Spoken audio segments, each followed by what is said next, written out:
La verdad es que las condiciones estas son malísimas para grabar. La luz me cae a cuchillo encima. Sombras, en fin, aristas, perfiles. No sé, esto parece un cuadro de Goya.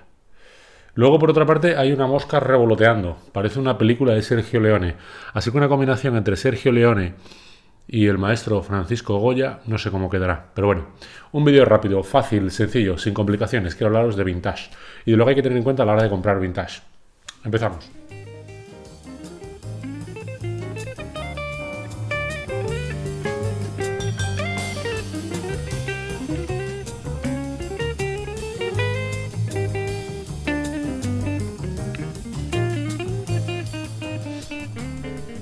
Bien, últimamente ando ahí bicheando, trasteando con el mercado de segunda mano, con el mercado, más bien habría que decir, de octava mano del mundo vintage, que ya sabéis que siempre digo que es una opción muy a tener en cuenta, pero no solamente ya en lo que se refiere a una primera compra, si tu alternativa es un equipo nuevo, un entry level o algún tipo de receiver tipo Sansui 881, no sé, un Marantz 2230, etcétera, no, sino en general. Simplemente porque te atraiga, como me pasa a mí, que cada vez me atraen más los equipos vintage, por lo que fuere. Sencillamente, cuando te empiezas a fijar en las cosas vintage, empiezas a caer en la cuenta de la necesidad que hay de, vamos a llamarlo, actualizar, restaurar, someterlo a un proceso de renovación, como queráis. Aquí hay quien habla de restauración, como en los coches clásicos, hay quien habla de actualización. Y es que, en efecto, si vamos a comprar componentes de la época dorada de la alta fidelidad, 1970, 1980, por poner un ejemplo, aunque esto sería discutible, evidentemente estamos hablando de productos que tienen a sus espaldas 40 años. 40 años no son nada. A ver, 40 años no es nada. Pero para los componentes electrónicos, aunque en aquella época yo creo que la electrónica se hacía sin pensar en la obsolescencia programada, programmated obsolescence, así más fácil.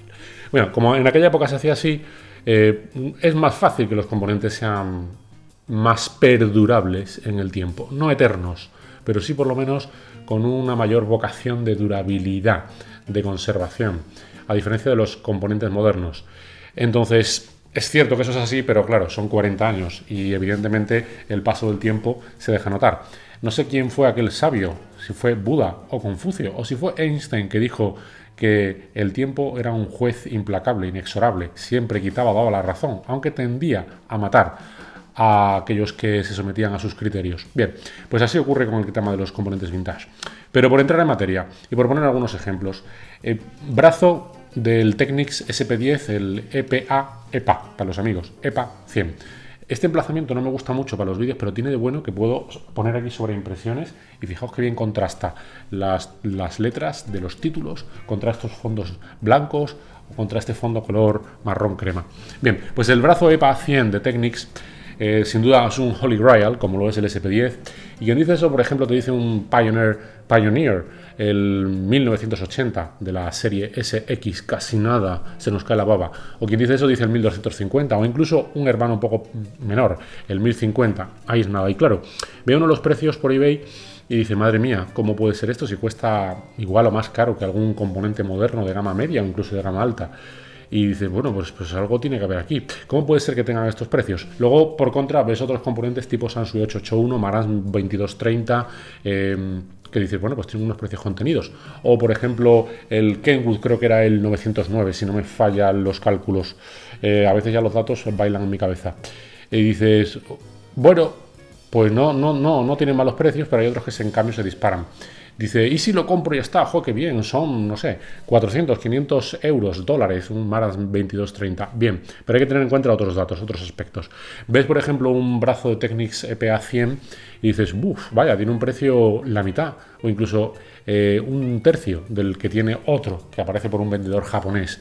Y dices tú, ¿pero por qué un vendedor japonés te lo ofrece a 3 veces más caro, el triple de su precio, y otro a un tercio de su precio? Claro, pues porque efectivamente puede que necesite revisión, actualización, restauración, como lo quieras llamar, en un caso y en el otro no.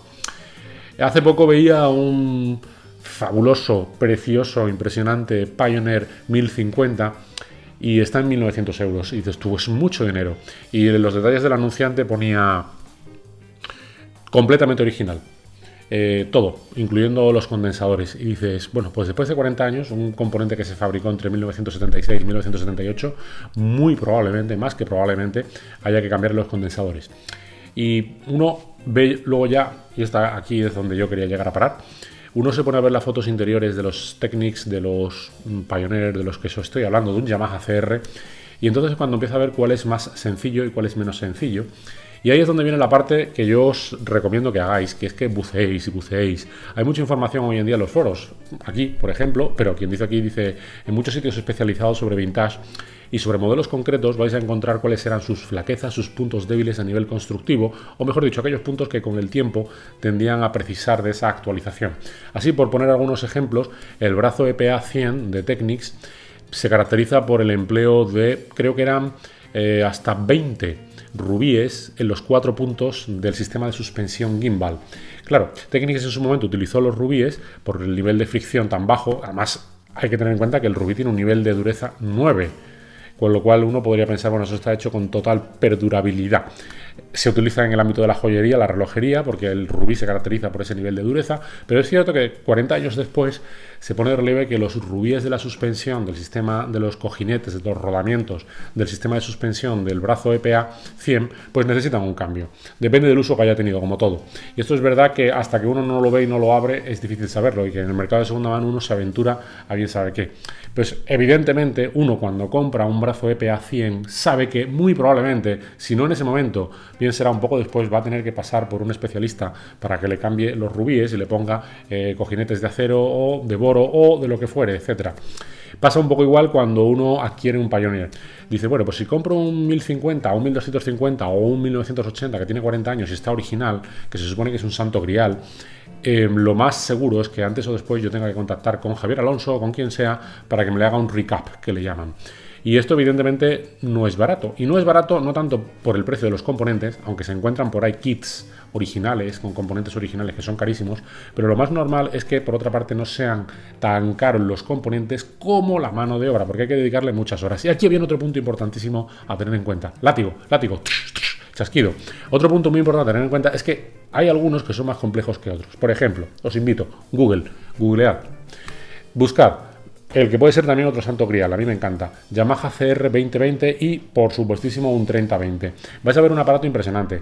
Al igual que ocurre con los Pioneer que antes he mencionado, podrían ser ubicados dentro de esa categoría que también se les llamó Monster Amp. Es que en el mundo del vintage hay muchas etiquetas, hay muchos nombres de estos curiosones, que si Holy Grail, Santo Grial, que si Monster Amp, hay muchos de estos. Bueno, pues la categoría de los Monster Amp, que bien pueden ser receptores por otra parte, en el caso concreto de los Yamaha, veréis que los precios están más bajos. ¿Por qué? ¿Eran peores? No. Pero son mucho más complejos a nivel constructivo y de restauración, actualización.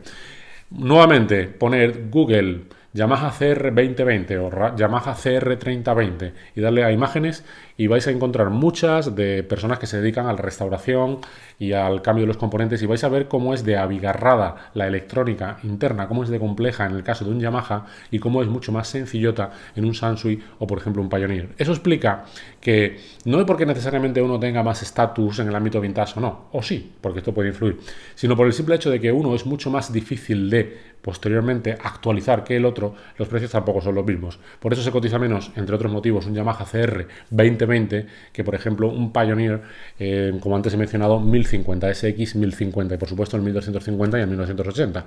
Incluso si tomamos los dos topes de gama, el Yamaha CR 3020 y el Pioneer SX 1980, veremos como los Pioneer 1980 están en 4 o 5 mil euros, mientras que los Yamaha CR 3020 que le andaban a la zaga, aunque bueno, esto sería discutible. Sin embargo, tienen un precio que no llega ni mucho menos al de la mitad de un Pioneer, en función de lo que se encuentre. Claro, todo esto suma y sigue y hay que tenerlo en cuenta. Y ya con este razonamiento quiero terminar el vídeo. Entonces, hay muchas veces que aparece alguien, yo me he encontrado no aquí en el canal, sino buceando por los foros estos de vintage, hay alguien que aparece diciendo los precios de los vintage son desorbitados. No pienso comprar un Pioneer 900, 1980, no pienso comprar un Yamaha 3020, ni pienso comprar un Technics SP10 MK2 a esos precios. Solo pagaría lo que me parece razonable razonable y sensato que son 600 euros. Y lo dicen así mostrándose con contundencia, con aplomo, como diciendo los precios del vintage son absurdos. Bien, pues yo lo voy a poner en perspectiva. A ver, os voy a intentar al menos ofrecer, no digo que esta persona se equivoque o no, voy a intentar ofrecer otra perspectiva. Se trata de componentes que muchos años después siguen costando, teniendo en cuenta la inflación, prácticamente lo mismo. Eso da que pensar. Por ejemplo, ya he puesto este ejemplo, valga la redundancia, en numerosas ocasiones, el Sansui 881 creo que se compraba sobre $600 en su momento y actualmente al cambio se viene a comprar bastante más barato, porque están sobre 600, 700, aunque los he visto en 450, 500, ojo. Un Technics SP10 MK2 en su momento se vendía sobre $1.400. Hoy en día están en 5.000 euros. Si cogéis una calculadora de inflación veréis como cuesta lo mismo. Es verdad, no es lo mismo 1.400 que 5.000, pero es que $5.000, euros de hoy equivalen a esos 1.400 de aquel entonces. Con lo cual, eso equilibra un poco las cosas y dices, no. A ver, ¿qué crees? ¿Que porque sea vintage lo van a regalar? Pienso yo. Y esto lo podemos extrapolar al mundo de los autos, de los coches. Por poner un ejemplo, que yo sé que no a todos os gustan los coches. El mayor pelotazo a nivel de inversión que se dice se ha podido hacer en el mundo de los coches clásicos fue el Lamborghini Miura. Nadie daba por los Miura €1 cuando estos habían venido abajo en los 80. Y sin embargo, quien invirtió en un Miura actualmente tiene un tesoro. Y cuando dice tesoro, lo dice de verdad.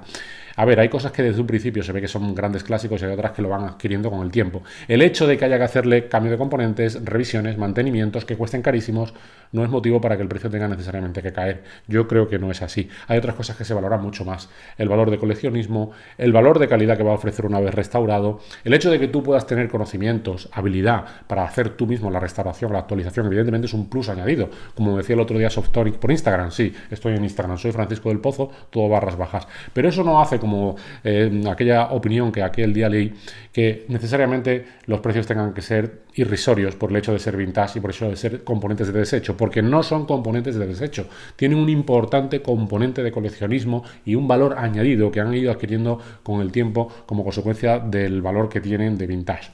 Y es que aquí se impone nuevamente, y podremos criticarlo o no, será opinable o no, pero se impone un poco aquello de la máxima del precio en el mercado. ¿Quién era? ¿Adam Smith?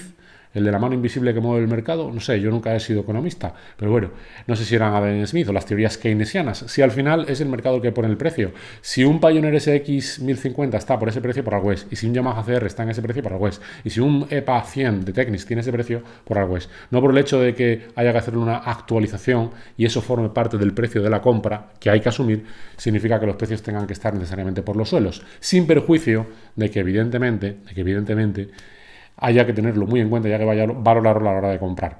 Y por supuesto sin perjuicio también de que pueda haber componentes que ya de entrada tengan unos precios francamente buenísimos, como el Sansui 881 o el Marantz 2230B. Otra reflexión, que con esto concluyo, aunque sea a través del mundo del automovilismo, por poner un ejemplo más cercano, más próximo a lo que es ese valor de reactualización que tienen algunos autos, coches.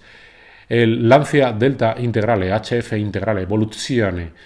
Nadie daba tampoco nada por los Lancia Delta cuando Lancia se vino abajo estrepitosamente y luego se ha hermanado con Chrysler y están haciendo coches que ni son Lancias ni son nada, con lo que me gustaba a mí la marca. Mi padre tuvo un Lancia Prisma, me encantaba.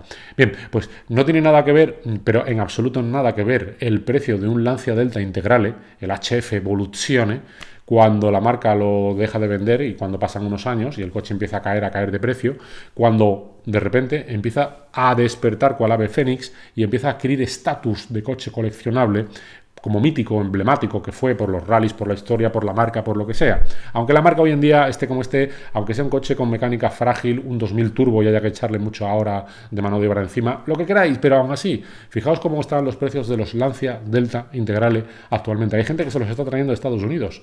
Con eso está todo dicho. Y quien dice eso, dice tanto. Entonces, es todo tan relativo que no por el hecho de decir es una chatarra, esto tiene que tener un precio que esté tirado por el suelo. No necesariamente. Pero sí tened en cuenta lo que os he dicho. Revisad, bichead mucho, googlead mucho, informaros del producto en concreto que os interesa, ver foros especializados, sitios especializados, cuáles son las debilidades intrínsecas de un aparato, si tal aparato fallaba por ser excesivamente complejo, si ya no hay recambio para los transistores, como le pasa, por ejemplo, que es un hándicap para el Pioneer SX1050, ya no hay recambio para sus transistores, cuando se encuentran son muy caros. Todo esto hay que tenerlo muy en cuenta cuando se compra vintage, pero qué bonita aventura que es.